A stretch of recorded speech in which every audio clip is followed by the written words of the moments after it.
It's about the restoration of our republic. We want to educate, encourage, enable the power. We stand for integrity, honesty, self-reliance, self-defense, and most importantly, no compromise on our foundational principles. This is America's Voice Now. Find America's Voice Now on Facebook and at AmericasVoiceNow.org. Here's Michael Evans.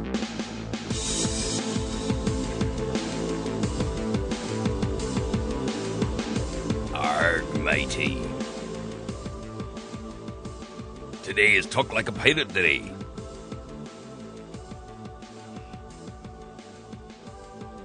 You know how to talk like a pirate. Okay. You know, yesterday I received an email from a politician in the state of Missouri. Now, you guys know I've railed about the fact that we have this alleged veto-proof House and Senate, right? I mean, they tell us that it's a veto-proof majority in both the House and the Senate, that they can pass anything they want. Well, Speaker of the House, who's a Republican, came on a bus tour, I don't know, a year and a half ago or so, and I asked, why aren't you trying to pass the Right to Work Act, which would, which would effectively say that just because you work for a company, you don't have to join a union, right? Because one of the things, and I've talked to many of the economic development experts in the state of Missouri, and they consistently say the same thing to me. Every time we try to bring economic development into Missouri, the first question they ask is, do you have right to work? And if you say no, they say, thanks very much, but call us when you do. And then they go to Texas. So I asked him, why are you not going to file that if you've got a veto-proof majority in the House and the Senate? And he said, we can't get it passed because those guys in St. Louis and Kansas City are too chicken to vote for it. They're in union districts. And I looked right at him and I said, you got to be kidding me, right? You mean to tell me that these politicians are more interested in whether or not they get reelected than passing the bill that would change the economic future of the state in which I live? And he gave me some blustery answer. 15 minutes could save you 15% or more on car insurance. So, I turned around and I said, well, what are you going to do? And he said, well, we're going to pass something different. We're going to pass this thing that's called Paycheck Protection Act. The Paycheck Protection Act says, yeah, they can force you to join the union, but you can withhold your dues from being used in political campaigns. I said, well, that's a half-step measure. He said, we got the power to pull that off. We got a veto-proof majority. So they went and passed it, along with the Second Amendment Preservation Act and a tax refund to Missouri residents. There's 6 million of them, and they have a $300 million budget over more money than they need. So logic would dictate that you give that $300 million back to the 6 million residents, only 3 million of which actually probably pay taxes. So roughly $100 per taxpayer would get back, right? The governor vetoed all of it. He vetoed like 20 some odd bills. They had this veto override session in the House the other day. The Second Amendment Preservation Act, which would have been the strongest message in the nation to the federal government, that all federal laws are considered null and void in the state of Missouri, a bunch of them turned their backs and went against their original vote. They sold us down the river. They betrayed us. They are traitors and treasonous scum. So guess what? They couldn't override the governor's veto on the Second Amendment Preservation Act. They couldn't override the veto on the tax refund to us. They couldn't override the veto on House Bill 436. They couldn't override the veto on their own Paycheck Protection Act, which was their supposed half-step measure. So yesterday I get this letter, and he's patting himself on the back for some award he won. They called it the Crystal Wagon Award or something. And at the bottom of it, he tells me how much good company he's in. People like Matt Blunt, traitor. Jay Nixon, present governor and traitor. So I penned this response to him because I was angry about it when I saw it. Because what it tells me is that these guys are sitting there telling us that, like, we should be proud that they got an award for some benefit that they do for children. That's your job. It's like showing up on time for work. And the veto-proof majorities in both houses and Senate failed to pass the most important veto overrides that had come up in a decade. So here's my response. With all due respect, Mr. Jones, I am not really interested in what kinds of awards you receive. I am interested, however, in why a veto-proof House and Senate would not, do their duty to protect, defend, and interpose themselves between the citizens, taxpayers, gun owners, CCW holders, license holders, lawful residents, and quite angry people of the state of Missouri against an overbearing, oppressive, authoritarian, money-wasting, squabbling, self-serving, and truly reprehensible government of the state, and that of our nation. We are tired of alleged representatives heaping self-congratulatory praise on their own backs and on the shoulders of their cronies. We see all of you for the obsequious aggregators, the addicts of money, fame, and power that each of you are. Each member of the state assembly is guilty. Some for reversing their votes. Some for voting in the first place. Some for even writing legislation. And all of you for failing to repeal the vast rivers of legalistic diarrhea that carry us further down the rabbit hole of state-sponsored fascism every single day. You think your job is to pass legislation. But we gave you a different mandate. We told you to leave us alone. Stay out of our way. Stay out of our businesses, our bedrooms, our cars, our kitchens, and to keep off our land. To let us keep the fruits of the labor that we generate so we could better our own lives. But no, you think you know what's best for us. And what's worse, you think that we will eventually see the wisdom of your oversight in almost every aspect of our lives. For the record, we're sick and tired of people who gain office, claiming to be advocates of small government, fiscal responsibility, and returning power to the citizenry, who then turn right around and pass even more legislation, fail to repeal the burdens of the past legislators who have raped and violated us for our own good, and fail to recognize your true role. Government has only one function, sir. It is to protect the rights of the smallest minority, the minority of one. We sent you there to be courageous leaders, guided by wisdom and an understanding of the constitutions of our state and of our nation. What we've been given for generations is simply betrayal, lies, misdirection, misrepresentation, shallow acclaim, and shameless self-promotion.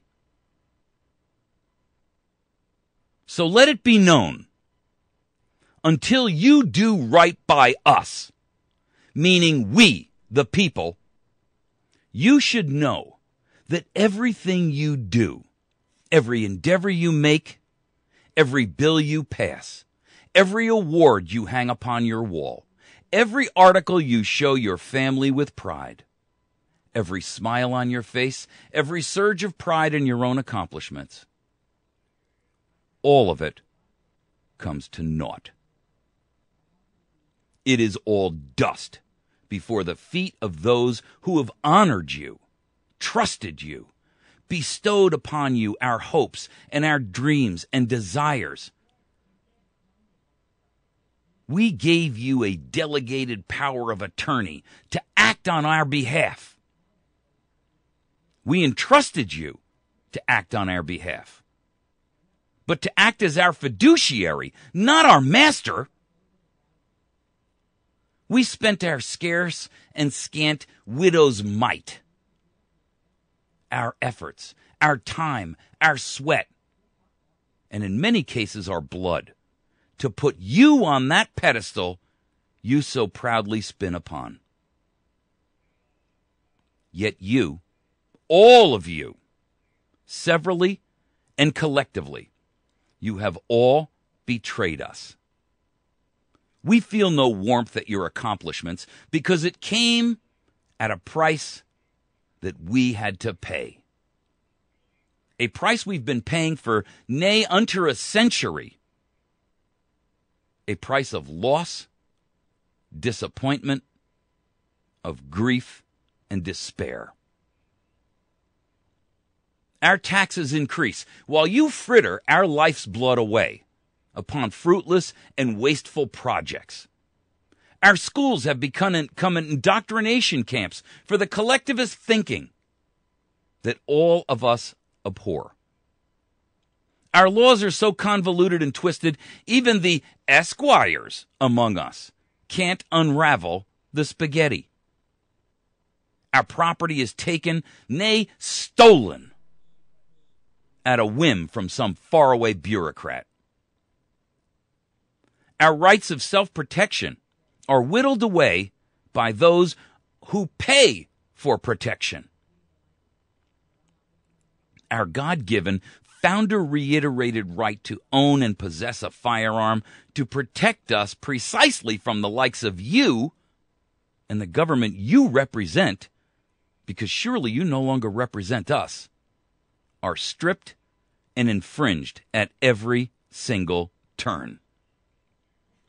Our streets, our roads and bridges fall into disrepair, while our taxes pay for restoration of a park we'll never visit, a sidewalk we'll never walk upon, a hospital that will never serve us, or a study to learn why spoons make people fat. Our health degrades as the price of basic care extends beyond the reach of almost every one of us. Our food is poisoned by the very companies like Monsanto that fill your re-election coffers with gold. Our citizens are tempted beyond all strength to become dependent upon the largesse of those who spend not your own resources, but steal from us to lavishly buy another vote. Sir, the stench of corruption and death is upon all of you. Like an aura, it pervades and permeates the very space around you. So we're not proud of your awards and your accolades. You've joined a long line of others who have received this award in your announcement below. Just look upon the names and tell me that they have steadfastly represented the people. Tell me that they have done their appointed duty and job with honor, integrity, and selfless sacrifice. Tell me that they have done the will of we the people. You can't, because you know better. You know it to be untrue. But we the people, know who and what all of you are. Oh, we get it. We've been waiting patiently for you to have a change of heart, a moment of clarity, a moment of courage. A twinge of conscience? Alas, our hopes have grown dim. Our faith is shattered. Our desire to continue to trust you beyond all reasonableness is gone. We've lost the ability to hearken to the cry of wolf one more time. Oh, I know it is true that those who benefit from your existence will continue to grovel at your feet. But mark my words, these days are short-lived. The winter comes. We, the silent sufferers of all the torment you heap upon us, we, the downtrodden, the broken, and the betrayed, we, the people, will stand tall and regain our strength. Our time is coming, and our purpose is clear. Our eyes are wide, and our minds are awakened. Our courage is growing, and our fates await. We know the price we will pay for our past apathy and mistakes, and we are ready to make amends to ourselves, our progeny, our ancestors, and our God. He has planted the kernel of freedom and liberty in each of us. And like starving men, we will water and nurture and cajole the tree of liberty back to life, to once again feed upon its fruits. So enjoy, sir, your moment in the sun. For our branches will soon overshadow your small place.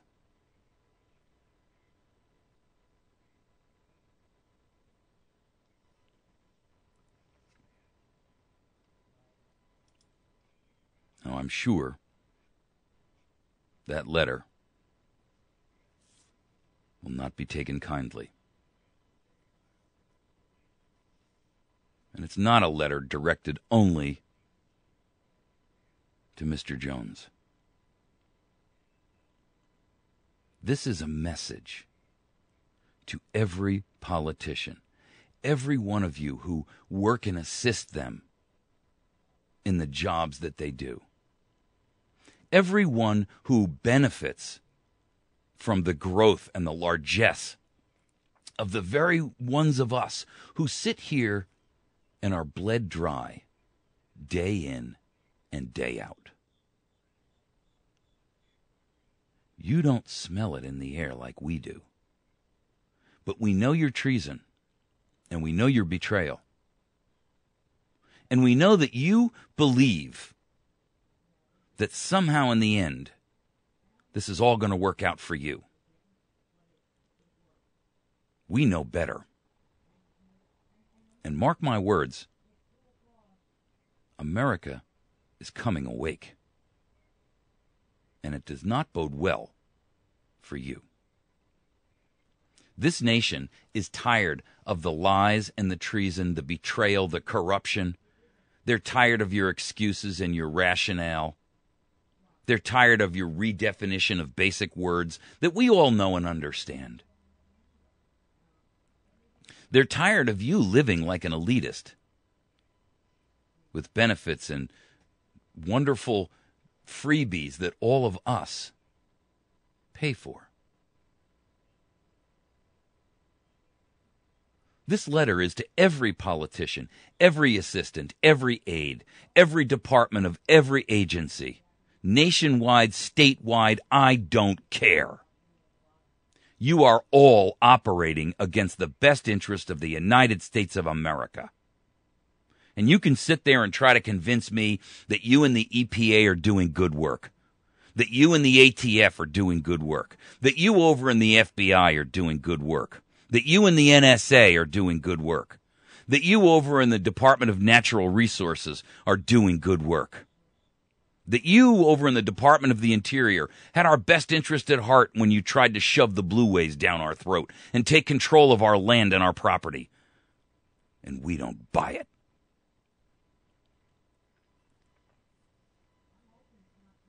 We're not falling for it. And the more that you try to defend the indefensible, the more obvious it becomes. We will not tolerate this much longer.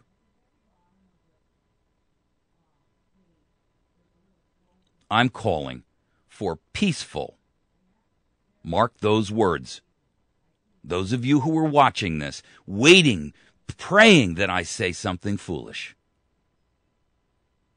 I have been calling for peaceful, massive, civil disobedience to throw all of you out.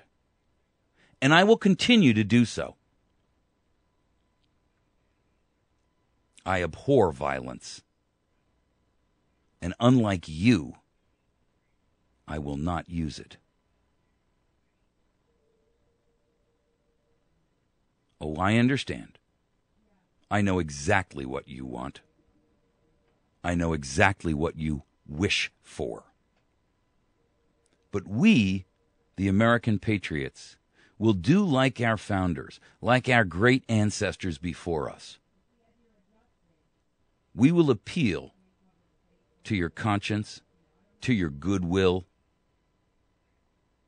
to your faith, until you have exhausted that. We will continue to redress our grievances with our government, peacefully, properly. But when the day comes, when you feel the need to use force to close the iron fist upon us, then you will have pulled the tiger's tail without a plan to deal with the claws and the teeth.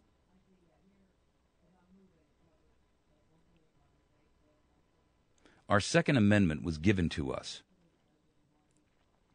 delineated by our founders, but given to us by God, by nature, and by nature's God. Nothing you can do takes that right away from us. And it is meant as a deterrent against exactly what and who you have all become.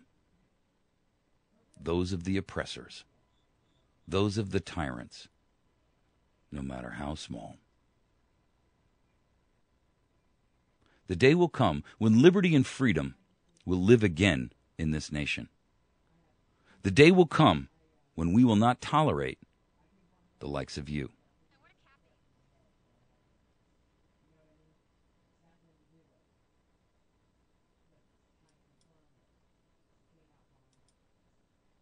I would hope that you would do the right thing by us. You're listening to America's Voice Now. Find us on the web at AmericasVoiceNow.org. Find us at Facebook.com/America's Voice Now. And find us also on YouTube at YouTube.com/America's Voice Now. Maintain your oath, people. You swore one. Now keep it.